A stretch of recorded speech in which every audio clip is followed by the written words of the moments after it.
बाबा साहब भीमराव अंबेडकर ने कहा था कि हमने तुमको एक बेहतरीन किताब दी है संविधान। राजकाज गलत हाथों में चला गया है, इसलिए संविधान के अंदर जो हमारा प्रोटेक्शन है उसके ऊपर लगातार हमने बढ़े। कभी सीए एनआरसी के जरिए आया, 400 पार के नजरिए के तहत आया, और आज वोट चोरी की बुनियाद पे नजरिया चंद लोगों का राज हो, अपनी तरह का राज हो, यह नजरिया लाने का प्रयास हो। जब जब भारतीय जनता पार्टी आती है तो बाबा साहब भीमराव अंबेडकर के उस संविधान के समीक्षा की बात क्यों होती है? बिहार में पिछले 20 साल से जो सरकार है उसके जमाने में जो ये अत्याचार बढ़े, हम अपने ईमान और वोट की ताकत से तुम्हारे इस तख्त ताज को गिराएंगे। तुम चाहे जितने लोग भी भाड़े के टट्टू बहाल कर लो। आज रेलवे की नौकरी चली गई, एयरवेज की नौकरी चली गई, बैंकों की नौकरी चली गई। आरक्षण के लिहाज से आपको थोड़े से फायदे मिलते थे, वो भी चले। उत्तर प्रदेश में 60,000 स्कूल सरकारी इसलिए बंद कर दिए गए कि सरकारी स्कूल में ये गरीब तरीन लोग पढ़ सके, तो बंद कर दिया। समाज का वो वर्ग जिसको बुनियादी तौर पर बुनियादी सुविधाओं से साजिश के तहत सदियों से परेशान किया गया, उसने स्वागत किया। मैं आपके तमाम इस्तकबाल और स्वागत का शुक्रिया अदा करता हूँ। इस मुल्क में सदियों से चालाकी और साजिश की बुनियाद पर, अक्लमंदी की बुनियाद पे चंद लोगों ने यह प्रयास किया और यह कोशिश की कि पूरा राजकाज उनके हवाले रहे। जमहूरियत की जब आमद हुई आहिस्ते आहिस्ते, राजे रजवाड़े भी दौलतों का इस्तेमाल अपने निजी स्वार्थ और अपने आरामगाह को बनाने में क्या करते थे। तो इन व्यवस्था के खिलाफ अवामुन्नास की तहरीक चली, दुनिया भर में चली, हिंदुस्तान में भी चली, और उस तहरीक की बुनियाद पर जमहूरियत हमारे सामने आया, लोकतांत्रिक व्यवस्था हमारे सामने आई, प्रजा का राज हुआ। लेकिन इस राज को लाने के क्रम में हजारों जानों की कुर्बानी देनी पड़ी है। हमारे बुजुर्गों ने हमारी सलाखों की सलाह, अपनी जमीन जायदाद सबका नुकसान किया और करवाया। जमहूरियत जैसी खूबसूरत चीज हमारे सामने आई। लेकिन ये आप याद कीजिएगा, बाबा साहब भीमराव अंबेडकर ने कहा था, संविधान सभा में कहा था जब संविधान पेश हो रहा था, कि हमने तुमको एक बेहतरीन किताब दी है जिसके बुनियाद पे देश लोकतंत्र चलेगा, जिसमें तमाम समुदाय के लोगों के प्रोटेक्शंस हैं। आर्टिकल आफ्टर आर्टिकल के जरिए उन्होंने संविधान में हम तमाम लोगों के सुरक्षा की बात की, लेकिन यह भी कहा कि अगर ये गलत हाथों में चला जाएगा तो दिए गए अधिकार तुमको नहीं मिलेंगे। और आज ये गलत हाथों में, राजकाज गलत हाथों में चला गया है, इसलिए संविधान के अंदर जो हमारा प्रोटेक्शन है उसके ऊपर हम लगातार हमले बढ़ गए। ये बात समझ आनी चाहिए, खास तौर पे उन लोगों को कि जिनको संविधान में दिए गए जो मराहत हैं, दी गई जो सुविधाएं हैं, दी गई जो इज्जत है, उनको ये खास तौर पे ख्याल रखना पड़ेगा कि हमारा संविधान और संविधान में दिए गए जो हमको दिया गया है उसके ऊपर हमला होगा तो ये हमारे ऊपर हमला है। और ये हमला हर रोज तेज होता है, मुख्तलिफ तरीकों से आता है आपके पास। कभी सीए एनआरसी के जरिए आया, 400 पार के नजरिए के तहत आया और आज वोट चोरी की बुनियाद पे नजरिया कि चंद लोगों का राज हो, अपनी तरह का राज हो, यह नजरिया लाने का प्रयास होता है। जब जब भारतीय जनता पार्टी आती है तो बाबा साहब भीमराव अंबेडकर के उस संविधान के समीक्षा की बात क्यों होती है? किसी और पार्टी की हुकूमत में संविधान के समीक्षा की बात नहीं होती। समीक्षा की बात इसलिए होती है कि उसी संविधान ने हमको आधार दिया है सीना सपर करके खड़े होने का। वो नहीं चाहते कि हमारा सीना जैसे कि वो पुराने ज़माने में झुकाया करते थे, हमारी गर्दनें मारा करते थे, हमारी गर्दन झुकाया करते थे, वो झुके नहीं, वो झुका रहे, वो चाहते हैं। इसलिए संघर्ष आमने सामने का और आर पार का है। एक शेर है कि ख्वाब से बेदार होता है जब भी महकूम, जिसके ऊपर हुकूमत की जाती है। वो सपने से जागता है, जागने का प्रयास करता है, फिर सुला देती है उसे हुक्मरां की शायरी। हुक्मरानी करने वाले लोग, राज करने वाले लोग अपने जादुई अंदाज में आप जो मचल रहे हैं अपने अधिकार के लिए, उसको सुलाने का काम करते हैं। उसके तरीके, उसके नजरिए मुख्तलिफ बदलते रहते हैं। लेकिन याद रखो, दुनिया की तारीख ने तमाम जाबिर और शद्दाद की हुकूमतों को बर्दाश्त नहीं किया। तशद्दुद, जुल्म और जबर की बुनियाद पर आप अवामुन्नास के ऊपर हुकूमत नहीं कर सकते। वक्त बदलता है और वक्त बदलेगा और वक्त बदलेंगे हम सब लोग, ताकि तुम्हारी ये जुल्मतों की दास्तां कब तक चलेगी? कब तक तुम अपनी ताकत की बुनियाद पर किसी ट्रेन में चलते हुए मुसाफिर को गोली मारोगे, किसी बस से खींच करके किसी गरीब को गोली मारोगे? कब तक तुम दलित, पिछड़े, अति पिछड़े के बहन बेटियों की इज्जत लूटने का सामान करोगे? हम इसको बर्दाश्त नहीं करेंगे।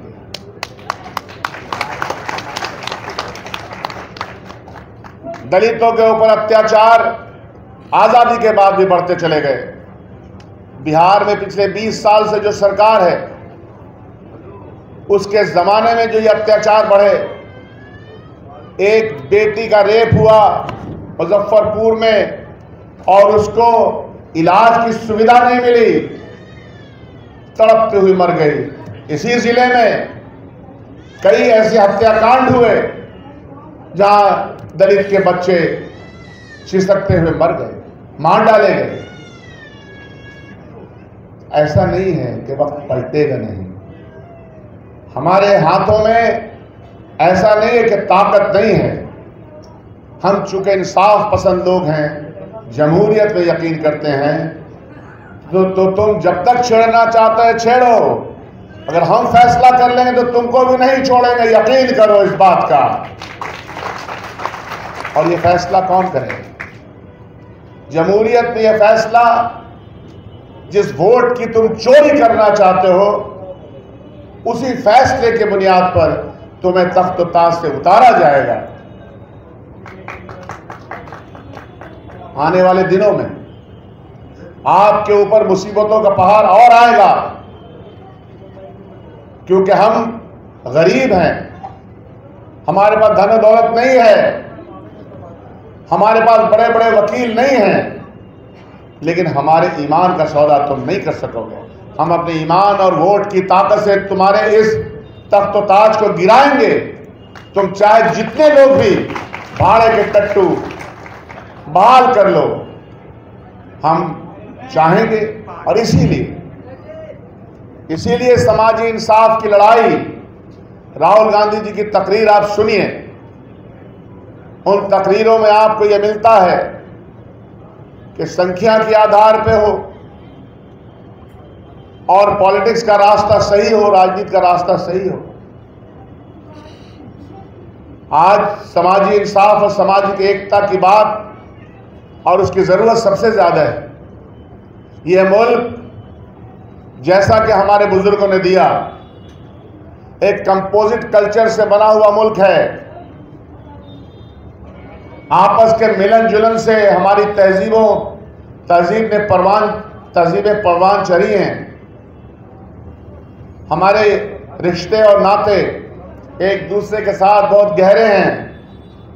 हमारे तमाम आदात और हरकत एक दूसरे के साथ मिले हुए हैं। हमारे खाने पीने का अंदाज एक जैसा है। हाट बाजार में एक साथ हम अपने सौदा सल्फ का काम करते हैं, सब काम एक साथ करते हैं। तो तुम्हारी औकात क्या है कि तुम हमारे इस रिश्ते को कमजोर करना चाहते हो? ये रिश्ते कमजोर होंगे तो ये मुल्क कमजोर होगा। ये रिश्ते जितने ज्यादा मजबूत होंगे ये मुल्क उतने ही ज्यादा मजबूत होगा। हमारे बड़ों ने हमको यही सिखाया। सामाजिक एकता का नारा सिर्फ नारा नहीं है। इस मुल्क में मुल्क के मुख्तलिफ राज्यों की बात आप कीजिए, तमिलनाडु, कर्नाटक, आंध्र प्रदेश, तेलंगाना, इधर चले आइए बंगाल, इधर चले आइए आसाम के 7 स्टेट्स, उत्तर प्रदेश, राजस्थान, मध्य प्रदेश, छत्तीसगढ़, हर जगह मुख्तलिफ तरीके के लोग मिलते हैं। मुख्तलिफ मजहब को मानने वाले, जुबान को मानने वाले लोग मिलते हैं, लेकिन फिर भी हम मोहब्बत के एक सूत्र में बंधे हुए हैं और सूत्र में बांधने का नाम है भारत का संविधान। उसके ऊपर चोट भारतीय जनता पार्टी करना चाहती है, वो हम नाकाबिल बर्दाश्त हम नहीं बर्दाश्त करेंगे। वक्त तो लगेगा। 1857 से लेकर 1947 का इतिहास 90 साल का इतिहास है।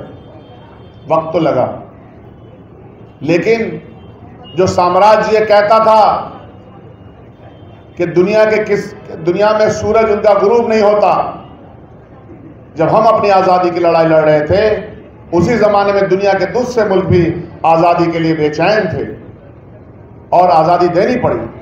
इंसानी हुकूक की पामाली करने वाले लोगों को इंसानी हुकूक को बहाल करना पड़ा। आज भी दुनिया में लड़ने वाले लोग लड़ रहे हैं। आज भी दुनिया में इस जुल्म के खिलाफ, सुपर पावर के खिलाफ लोग अपनी जानें दे रहे हैं। फलस्तीन उसका एग्जाम्पल है। हम अपनी जान तल्फ कर सकते हैं लेकिन इंसाफ की लड़ाई नहीं छोड़ेंगे। हिंदुस्तान ने हमेशा, इंसाफ पसंद हिंदुस्तानियों ने हमेशा इस बात की कोशिश की है कि दुनिया में कहीं भी अगर नाइंसाफी की बात होती हो तो हिंदुस्तान खड़ा होता है। हमारी तारीख रही है, पूरा इतिहास महात्मा गांधी से लेकर के मौलाना आजाद, सरदार पटेल, आप पढ़ के देख लीजिए, ये पूरा इतिहास आपको मिलेगा। इस इतिहास को मस्क करना चाहते हैं, इस इतिहास को तोड़ना चाहते हैं। इसीलिए सामाजिक इंसाफ, सामाजिक एकता हमारी जरूरत है। हमारे यहाँ मुख्तलिफ मजहब हैं, जबानें हैं, बोली टोली है, रीति रिवाज है, अपने अपने तरीके से लोग रहते हैं, लेकिन संविधान ने सबको हुकूक दिए। इस हक की पामाली कौन कर रहा है? झूठ और प्रोपेगेंडे की बुनियाद पर सरकारें बनाई जा सकती हैं, सरकारें चलाई नहीं जा सकती। झूठ और प्रोपेगेंडे की बुनियाद पर तुम लोगों के दिमागों का सौदा करने की कोशिश करते हो, कुछ दिनों तक कर सकते हो, कुछ दिनों तक दिग्भ्रमित कर सकते हो, लेकिन जुल्म की मियाद लंबी नहीं चलती। जैसे कि ब्रिटिश साम्राज्यवाद नहीं चला, हिटलर शाही नहीं चली, मुसोलिनी शाही नहीं चली।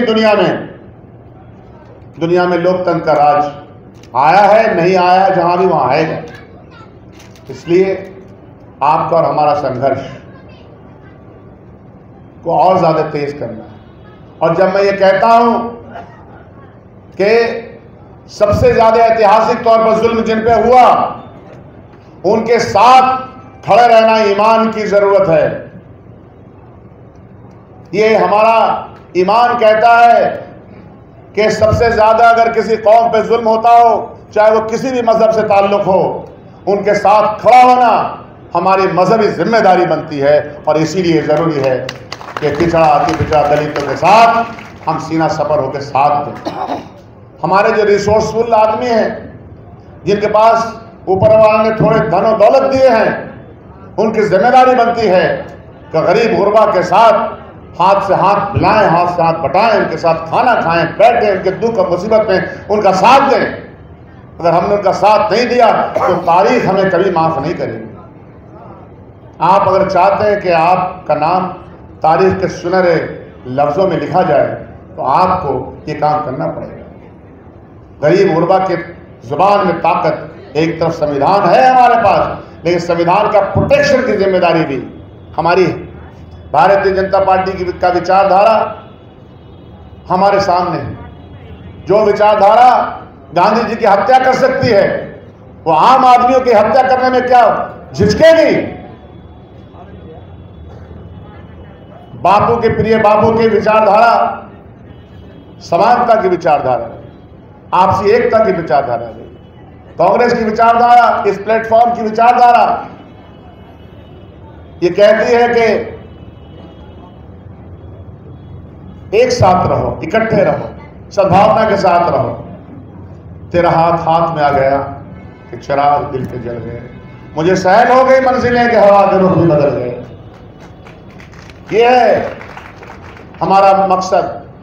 हमारा मकसद है हयात। जिंदगी याद रखना है, जितने बैठे हुए नौजवान दोस्तों हो, जिंदगी सिर्फ एक है। पैदा होने और मौत के बीच की जिंदगी ही याद की जाने वाली जिंदगी होती है। अगर हमने अच्छा काम किया, अगर हमने दुख दर्द एक दूसरे का दर्दमंदी में शामिल रहे, तो लोग याद करेंगे। मरने के बाद लोग कहेंगे अच्छा आदमी था, लोगों के लिए सोचता था। अगर चाहते हो अच्छा आदमी की तारीख में अपना नाम दर्ज कराओ,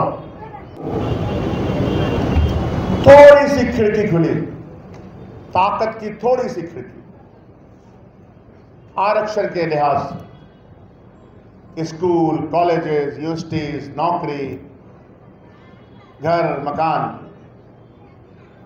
इस नीति की बुनियाद पर बिहार में 2.5 करोड़ दलित समाज हैं। उसमें से 2-4-10 हजार को कुछ थोड़ा सा मिल गया। वो थोड़ा सा मिला हुआ भी भारतीय जनता पार्टी को बर्दाश्त नहीं है। क्या ये बात हम बर्दाश्त करेंगे? आज रेलवे की नौकरी चली गई, एयरवेज की नौकरी चली गई, बैंकों की नौकरी चली गई। आरक्षण के लिहाज से आपको थोड़े से फायदे मिलते थे, वो भी चले। आप गरीब से गरीब तरीन बनते चले जाएंगे। यहां स्टूडेंट जो पढ़ रहे हैं दलित समाज के, अति पिछड़ा समाज में पूछना चाहता हूं कि सरकारी कंपनियां, सरकारी मुलाजमत में ही आरक्षण मिलते हैं। सरकारी मुलाजमत जहां मिलती है, उन अदारों को बंद कर देना है ताकि प्राइवेट हाथों में आरक्षण की कोई सुविधा नहीं रहे। उत्तर प्रदेश में 60,000 स्कूल सरकारी इसलिए बंद कर दिए गए कि सरकारी स्कूल में ये गरीब तरीन लोग पढ़ सके, उसको बंद कर दिया गया। ये सवाल है आपके सामने। आप 12वीं जमात तक नहीं पढ़ सके, आप 8वीं जमात तक नहीं पढ़ सके, आप बीए तक नहीं कर सके, तो आपकी बुनियादी तालीम, जिसकी बुनियाद पे आपको कंपटीशन में जाना होता है, वही नहीं मिलेगा। आपका एंट्री पॉइंट ही कट कर दिया जाए तो क्या होगा फिर? तो फिर वही होगा कि थोड़ी सी जो हमको ताकत मिली, उस ताकत को कौन छीनना चाहती है? संविधान की समीक्षा करने वाले लोग सुन लो, बड़ी मुश्किल से ये आरक्षण की सुविधा हमको मिली। बार बार समीक्षा होती है, आरक्षण की समीक्षा होती है। नेशनल दस्तक की आपसे गुजारिश है कि अगर इसको बचाना चाहते हैं तो नेशनल दस्तक को सब्सक्राइब करने के लिए रेड कलर के सब्सक्राइब बटन को दबाएं, फिर बेल आइकन की घंटी दबाएं। नेशनल दस्तक को बचाने के लिए बहुत जरूरी है कि हर खबर को शेयर करें, लाइक करें, कमेंट जरूर करें।